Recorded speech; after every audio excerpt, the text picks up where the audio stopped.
what post-operative therapies or management or medications do you advocate for your patients after a hair transplant to maintain the results? Okay, number one, see, immediately post-operative, we have to give antibiotics, like, for 5 days, 7 days antibiotic. We have chymotrypsin and all for better healing of the wound as such. So we give one tablet, a acidity tablet, Okay. antiemetic tablet, and maybe a paracetamol if real discomfort and all. Just Okay. We also give them spray bottle to spray. In our spray, there's ATP, culture media, there's an antibiotics. It's not just normal saline spray. Okay. So that is done. Hand wash is done. They also bring with some, we have collagen sheets, we have special bio factors to make the healing better, to reduce post-acute white out And this mass. is in the donor Dressing, area yeah. that you're. So we have special dressing, silver Okay. colloidal dressing, we have Regen D, we have growth factors, we have collagen, we have GFCs and all. Okay. So before we do the dressing, we put everything. When he comes 4 days later for the head wash, again we put everything, okay? And so that we want to reduce the post-acute white dots of marks and make the healing much, much better. Okay. So there's a special protocol to talk wound conferences. Okay. Then 5 days only he has to take this, some medication post-op. Then he's perfectly fine. After head wash, he can wear a bandana or a cap and go out and would do the normal activities. 10th day he can wash thoroughly. Okay, before that, gentle dabbing. 15th day, as you say, physical relationships or the gymming and everything can be full-fledged. After 10th day, the treadmills and all. Then first 10 days light, moving around everywhere. 6 weeks, steam, sauna, haircut, hair color, dye. Then third month, you start seeing the hair. 6, 8 months, good growth of the hair as such. Now, though, as I told you earlier, there's something was killing the hair. If you're below 40, Okay. if you're between 20 to 40, so you have to have some pill to counter the anti-DHT blockers.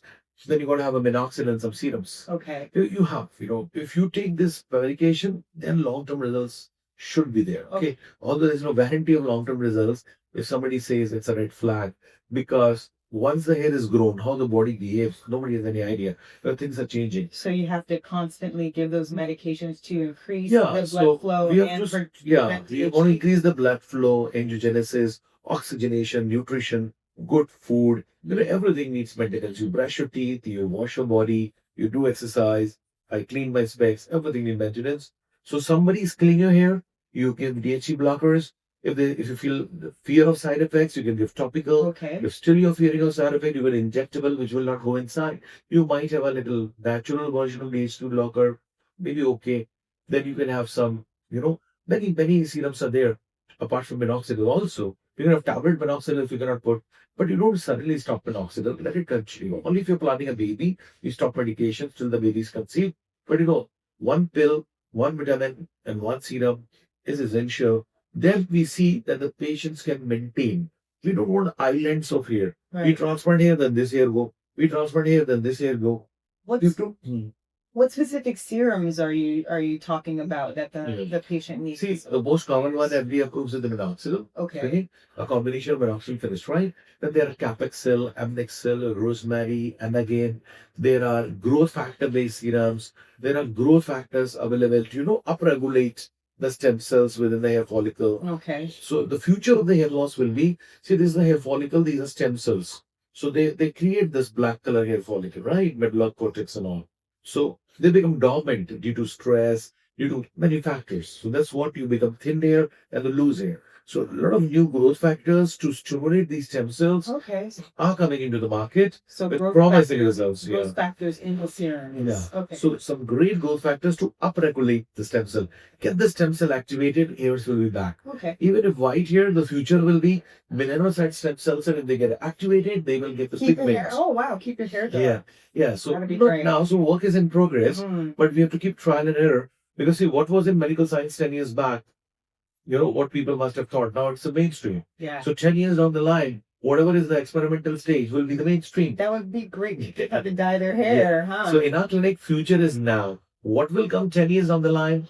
We look out, research, and try to give to a patient on clinic basis now. Okay. So we say antigen means future is now. All right, and growth. So that makes perfect sense. Yeah. And of course, great diet, what you eat is what you are. Fitness away from white flour. If you have thyroid, correct it. If you're smoking, work on it. If you have a diabetes, correct it. Okay. So the important, see, there is something called epigenetic science. So maybe You inherited a gene from your grandfather, father for baldness, right? But maybe it's not expressing, it's silent. But if your lifestyle is bad, if the environmental things you have given addition to it must suddenly get activated. Suddenly you see I'm losing hair. So your lifestyle environment, it's called science of epigenetics. Right. I mean, genes are there. If you give good environment to it, they may suppress a little bit. If you give a bad environment to it, they may get activated. Right. So it's not just you, a father are not responsible for hair. You may also be responsible for Environmental it. factors. So great diet, nutrition, and health, smoking, Lifestyle. sleeping 8 hours, meditation, yoga. There's no counter to great sleep, meditation, yoga, de-stress. It's easier said than done. But I have only meditation and yoga, the mind-boggling stuff. Centers, transcendental meditation centers all over the world. You can just go to tm.org. Ask where is the Transcendental Meditation Center in my city. It's there worldwide. We practice since we were 18 years old. It is rocking. De-stress, nothing better than that. Whole of America, they recommend transcendental meditation for reducing anxiety, for improving immunities. Okay. So do try tm.org. As Right a now, post-op therapy. Okay. and write down where is the Transcendental Meditation Center near my clinic or my city. Please do that because 6 hours of deep sleep equal to 15 minutes of transcendental meditation, they say. So let your patients sleep well, give them detox for stress, let them eat well. It's a combination which will work. See, whey protein may give rise to more DHT. Okay, so we already know we would like to have soya protein or plant-based proteins. Okay. If you're doing gym with anabolic steroids, problem. Okay, if you are taking too much testosterone injection, problem. Right. Okay, if you're bulking your muscle, too much testosterone, maybe a problem. So you could be reversing all of that work that you did. And so what I'm saying is, if you want a body and a hair both, a little bit modifications you have to do as such. Okay, but antioxidants, good vitamins, critical. Give a good environment to your hair. Even if you have genes of your father, your environment may help the epigenetic science. Okay. So because there is no guarantee how long the hair is going to last. Okay.